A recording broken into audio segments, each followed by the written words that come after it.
It's been almost 2 years since I've given birth, and I think it's time for a postpartum shedding update. So stay tuned.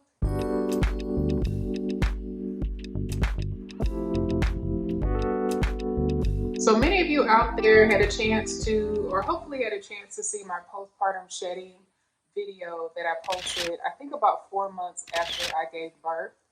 And I was freaking out. I was freaking out because my edges got so thin. You can kind of see, if you look at my locks, you can see like this was basically my growth that I had while I was pregnant.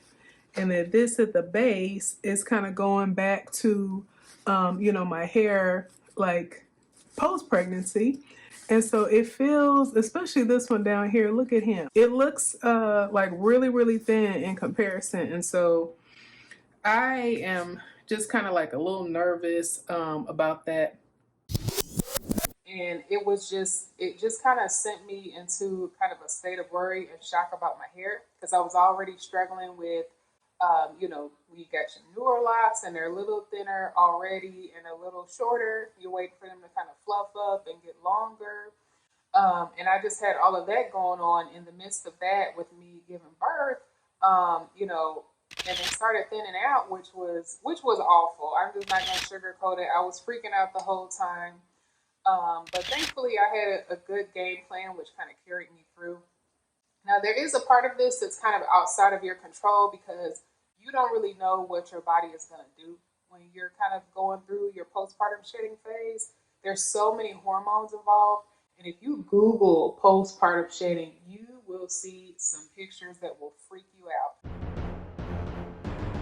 And I'm sorry I just put it in your head, but I'm just saying for some women, it is a traumatic hair experience. And there's no way to sugarcoat it.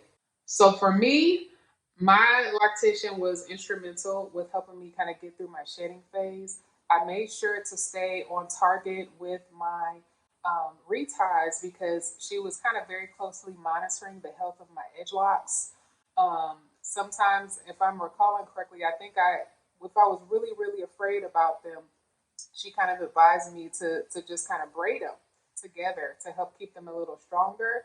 And for some of them, I kept them just braided together for a little while because I was so afraid because they were just so weak and thin. Kind of at this point where I was growing as my body was going through all those hormonal changes. So I'm going to see if I can find some of them that are just, I don't even know how they're still there. I think this is the one I always get stuck in my zippers. This is kind of like what some of my edge locks look like. They're just all over the place, right? You got some thickness, you got some thinness, plus like this right here, and then kind of going back to normal. This one next to it is pretty much the same. I think these might have been when I started my locks. I think this might have been what I got while I was pregnant. Then I think this might have been some of the postpartum thinness. And then I think this was when my hair started to go back to normal because it's pretty normal now. So I think it went thick, thin. This one I think we ended up combining this one because you can see that one's a little bigger. And then that one's just getting started back new. If your shedding is not excessive, after a while you'll start to forget yourself what the impact was because it just kind of works its way out in the end. I think I did have another one over here. Yep, my other corner ended up kind of getting a little thicker too, and I think this one ended up being combined too. After it, my lactation really tried to save this one. It was combined, knotted, all these different things. So it was really helpful to me when I was going through the shedding. So it helped my locks still look really, presentable. But now that I'm on the other side of it, I don't really care anymore. So my last retie, I had her. This one was just all over. It was struggling. This little one I just showed y'all. I said we just go. You could just cut that off, and I don't even care. So I make a DIY rosemary spray that I talk about a lot on the channel, and this has helped my scalp so much, especially right now because it's so sensitive. Because as I said, I have alopecia. So this helps me a lot. I sprayed about once a day.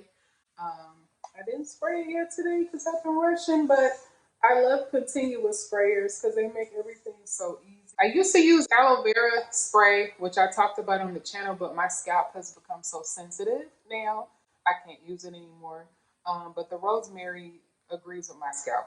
I used to use the ordinary multi-peptide serum for hair density, and I had talked about that on the channel, and I do believe this was helping me. If I didn't have something that I was prescribed to use, I would still be using this. I had started using the Ordinary's natural moisturizing factors, plus I think has hyaluronic acid in it. I would definitely, keep in touch with your doctor. If you have a dermatologist, keep in touch with your dermatologist. Use any recommendations, your medical professionals give you. I would definitely make sure you stay on top of your retire appointments with your loctician so that they can help to maintain the strength and integrity of your locks, kind of get you through the season. Your body just made a person. So it takes a while for things to go back to normal. And just remember that there is light at the end of the tunnel. Many of us have been through it and are on the other side of it.